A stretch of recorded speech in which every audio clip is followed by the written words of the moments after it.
नमस्कार दोस्तों, motivational story अड्डा में आपका स्वागत है।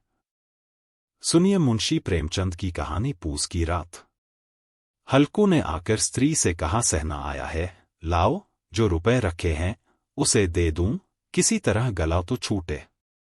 मुन्नी झाड़ू लगा रही थी, पीछे फिरकर बोली, 3 ही तो रुपए हैं, दे दोगे तो कमल कहां से आवेगा। माघपूस की रात हार में कैसे कटेगी। उससे कह दो, फसल पर दे देंगे, अभी नहीं। हल्कू एक क्षण अनिश्चित दशा में खड़ा रहा। पूस सिर पर आ गया, कमल के बिना हार में रात को वह किसी तरह नहीं जा सकता। मगर सहना मानेगा नहीं, घुड़कियां जमावेगा, गालियां देगा। बला से जाड़ों में मरेंगे, बला तो सिर से टल जाएगी। यह सोचता हुआ वह अपना भारी भरकम डील लिए हुए, जो उसके नाम को झूठ सिद्ध करता था, स्त्री के समीप आ गया और खुशामद करके बोला, ला दे, गला तो छूटे। कमल के लिए कोई दूसरा उपाय सोचूंगा। मुन्नी उसके पास से दूर हट गई और आंखें तरेरती हुई बोली, कर चुके दूसरा उपाय। जरा सुनूं तो कौन सा उपाय करोगे। कोई खैरात दे देगा कमल। न जाने कितनी बाकी है, जो किसी तरह चुकने ही नहीं आती। मैं कहती हूं, तुम क्यों नहीं खेती छोड़ देते। मरमर काम करो, उपज हो तो बाकी दे दो, चलो छुट्टी हुई। बाकी चुकाने के लिए ही तो हमारा जन्म हुआ है। पेट के लिए मजूरी करो, ऐसी खेती से बाज आए। मैं रुपए न दूंगी। हल्कू उदास होकर बोला, तो क्या गाली खाऊं। मुन्नी ने तड़प कर कहा, गाली क्यों देगा, क्या उसका राज है। मगर यह कहने के साथ ही उसकी तनी हुई भौहें ढीली पड़ गईं। हल्कू के उस वाक्य में जो कठोर सत्य था, वह मानो एक भीषण जंतु की भांति उसे घूर रहा था। उसने जाकर आले पर से रुपए निकाले और लाकर हल्कू के हाथ पर रख दिए। फिर बोली, तुम छोड़ दो अब की से खेती। मजूरी में सुख से एक रोटी तो खाने को मिलेगी, किसी की धौंस तो न रहेगी। अच्छी खेती है, मजूरी करके लाओ, वह भी उसी में झोंक दो, उस पर धौंस। हल्कू ने रुपए लिए और इस तरह बाहर चला मानो अपना हृदय निकालकर देने जा रहा हो। उसने मजूरी से एक एक पैसा काट पटकर 3 रुपए कमल के लिए जमा किए थे। वह आज निकले जा रहे थे। एक एक पग के साथ उसका मस्तक अपनी दीनता के भार से दबा जा रहा था। पूस की अंधेरी रात, आकाश पर तारे भी ठिठुरते हुए मालूम होते थे। हल्कू अपने खेत के किनारे ऊख के पतों की एक छतरी के नीचे बांस के खटोले पर अपनी पुरानी गाड़े की चादर ओढ़े पड़ा काँप रहा था।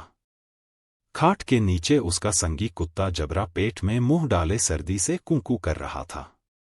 2 में से एक को भी नींद न आती थी। हल्कू ने घुटनियों को गर्दन में चिपकाते हुए कहा, क्यों जबरा, जाड़ा लगता है। कहता तो था, घर में पुआल पर लेट रह, तो यहां क्या लेने आए थे। अब खाओ ठंड, मैं क्या करूं। जानते थे मैं यहां हलवा पूरी खाने आ रहा हूं, दौड़े दौड़े आगे आगे चले आए। अब रो नानी के नाम को। जबरा ने पड़े पड़े दुम हिलाई और अपनी कूकू को दीर्घ बनाता हुआ एक बार जम्हाई लेकर चुप हो गया। उसकी श्वान बुद्धि ने शायद ताड़ लिया, स्वामी को मेरी कूकू से नींद नहीं आ रही है। हल्कू ने हाथ निकालकर जबरा की ठंडी पीठ सहलाते हुए कहा, कल से मत आना मेरे साथ, नहीं तो ठंडे हो जाओगे। यह रांड पछुआ न जाने कहां से बर्फ लिए आ रही है। उठूं, फिर एक चिलम भरूं, किसी तरह रात तो कटे। 8 चिलम तो पी चुका। यह खेती का मजा है। और एक एक भगवान ऐसे पड़े हैं, जिनके पास जाड़ा जाए तो गर्मी से घबराकर भागे। मोटे मोटे गद्दे, लिहाफ कम्बल। मजाल है जाड़े का गुजर हो जाए। तकदीर की खूबी, मजूरी हम करें, मजा दूसरे लूटें। हल्कू उठा, गड्ढे में से जरा सी आग निकालकर चिलम भरी। जबरा भी उठ बैठा। हल्कू ने चिलम पीते हुए कहा, पिएगा चिलम, जाड़ा तो क्या जाता है, जरा मन बदल जाता है। जबरा ने उसके मुंह की ओर प्रेम से छलकती हुई आंखों से देखा। हल्कू आज और जाड़ा खा ले। कल से मैं यहां पुआल बिछा दूंगा। उसी में घुसकर बैठना, तब जाड़ा न लगेगा। जबरा ने अपने पंजे उसकी घुटनियों पर रख दिए और उसके मुंह के पास अपना मुंह ले गया। हल्कू को उसकी गर्म सांस लगी। चिलम पीकर हल्कू फिर लेटा और निश्चय करके लेटा कि चाहे कुछ हो अब की सो जाऊंगा, पर एक ही क्षण में उसके हृदय में कंपन होने लगा। कभी इस करवट लेटता, कभी उस करवट, पर जाड़ा किसी पिशाच की भांति उसकी छाती को दबाए हुए था। जब किसी तरह न रहा गया तो उसने जबरा को धीरे से उठाया और उसक सिर को थपथपाकर उसे अपनी गोद में सुला लिया। कुत्ते की देह से जाने कैसी दुर्गंध आ रही थी, पर वह उसे अपनी गोद में चिपटाए हुए ऐसे सुख का अनुभव कर रहा था जो इधर महीनों से उसे न मिला था। जबरा शायद यह समझ रहा था कि स्वर्ग यही है, और हल्कू की पवित्र आत्मा में तो उस कुत्ते के प्रति घृणा की गंध तक न थी। अपने किसी अभिन्न मित्र या भाई को भी वह इतनी ही तत्परता से गले लगाता। वह अपनी दीनता से आहत न था जिसने आज उसे इस दशा को पहुंचा दिया। नहीं, इस अनोखी मैत्री ने जैसे उसकी आत्मा के सब द्वार खोल दिए थे और उनका एक एक अणु प्रकाश से चमक रहा था। सहसा जबरा ने किसी जानवर की आहट पाई। इस विशेष आत्मीयता ने उसमें एक नई स्फूर्ति पैदा कर दी थी जो हवा के ठंडे झोंकों को तुच्छ समझती थी। वह झपटकर उठा और छपरी से बाहर आकर भूखने लगा। हल्कू ने उसे कई बार चुमकार कर बुलाया, पर वह उसके पास न आया। हार में चारों तरफ दौड़ दौड़कर भूखता रहा। एक क्षण के लिए आ भी जाता तो तुरंत ही फिर दौड़ता। कर्तव्य उसके हृदय में अरमान की भांति ही उछल रहा था। 1 घंटा और गुजर गया। रात ने शीत को हवा से धधकाना शुरू किया। हल्कू उठ बैठा और दोनों घुटनों को छाती से मिलाकर सिर को उसमें छिपा लिया, फिर भी ठंड कम न हुई। ऐसा जान पड़ता था सारा रक्त जम गया है, धमनियों में रक्त की जगह हिम बह रहा है। उसने झुककर आकाश की ओर देखा, अभी कितनी रात बाकी है। सप्तर्षि अभी आकाश में आधे भी नहीं चढ़े।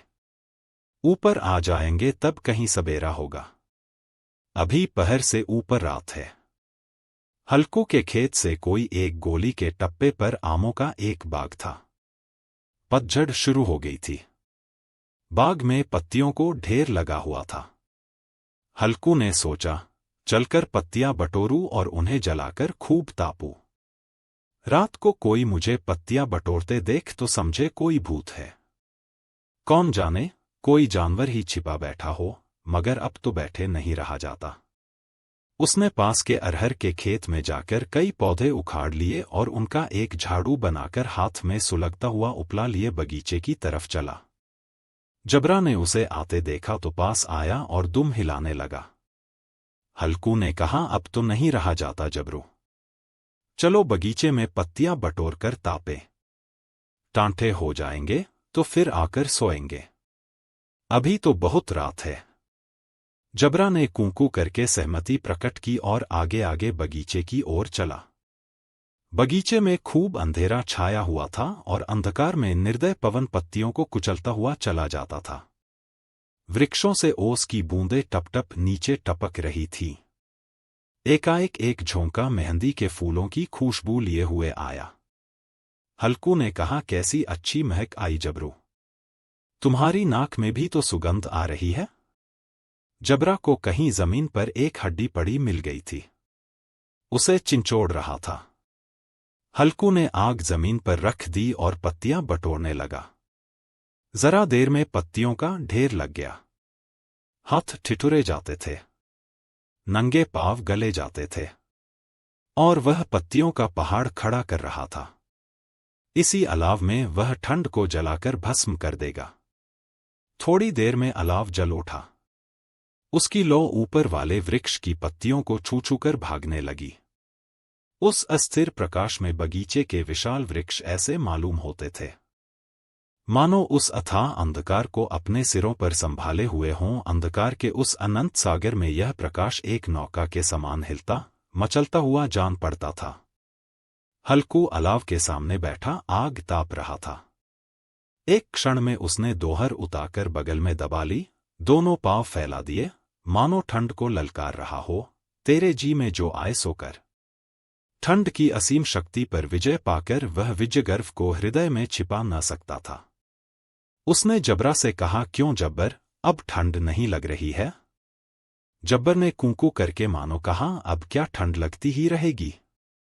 पहले से यह उपाय न सूझा? नहीं, इतनी ठंड क्यों खाते? जब्बर ने पूंछ हिलाई। अच्छा आओ, इस अलाव को कूदकर पार करें। देखें कौन निकल जाता है। अगर जल गए बच्चा तो मैं दवा न करूंगा। जब्बर ने उस अग्निराशि की ओर कातर नेत्रों से देखा।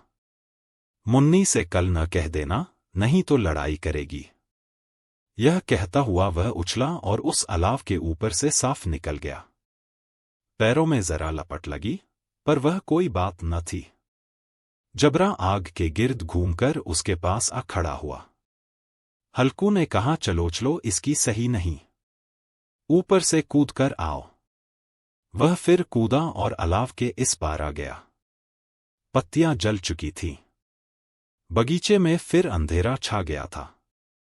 राख के नीचे कुछ कुछ आग बाकी थी, जो हवा का झोंका आ जाने पर जरा जाग उठती थी, पर एक क्षण में फिर आंखें बंद कर लेती थी।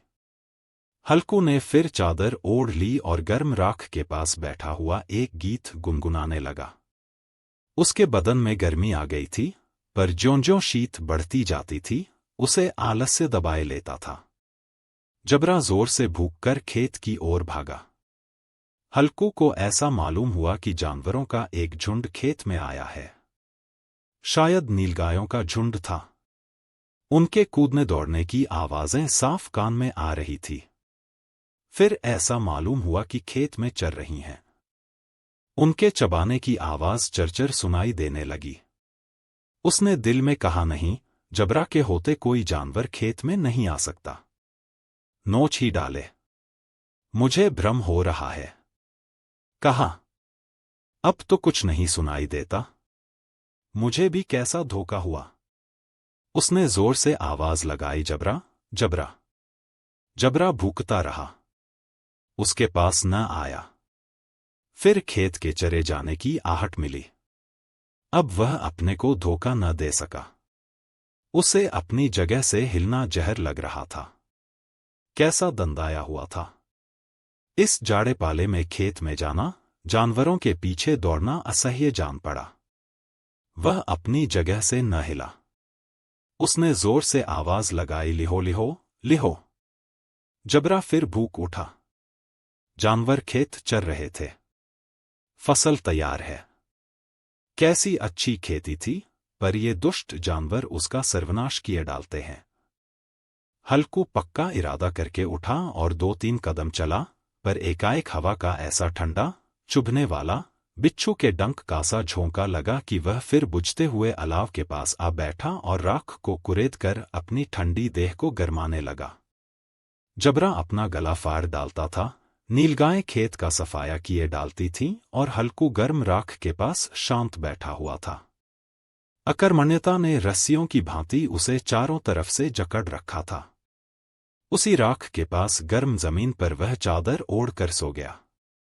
सवेरे जब उसकी नींद खुली, तब चारों तरफ धूप फैल गई थी और मुन्नी कह रही थी, क्या आज सोते ही रहोगे? तुम यहां आकर रम गए और उधर सारा खेत चौपट हो गया। हल्कू ने उठकर कहा, क्या तू खेत से होकर आ रही है?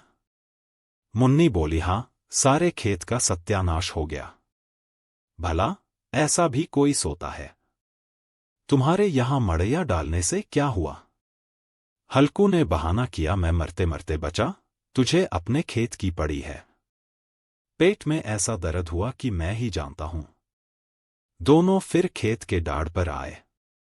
देखा, सारा खेत रौंदा पड़ा हुआ है और जबरा मड़ैया के नीचे चित लेटा है, मानो प्राण ही न हो। दोनों खेत की दशा देख रहे थे। मुन्नी के मुख पर उदासी छाई थी, पर हल्कू प्रसन्न था। मुन्नी ने चिंतित होकर कहा, अब मजूरी करके मालगुजारी भरनी पड़ेगी। हल्कू ने प्रसन्न मुख से कहा, रात को ठंड में यहां सोना तो न पड़ेगा। धन्यवाद।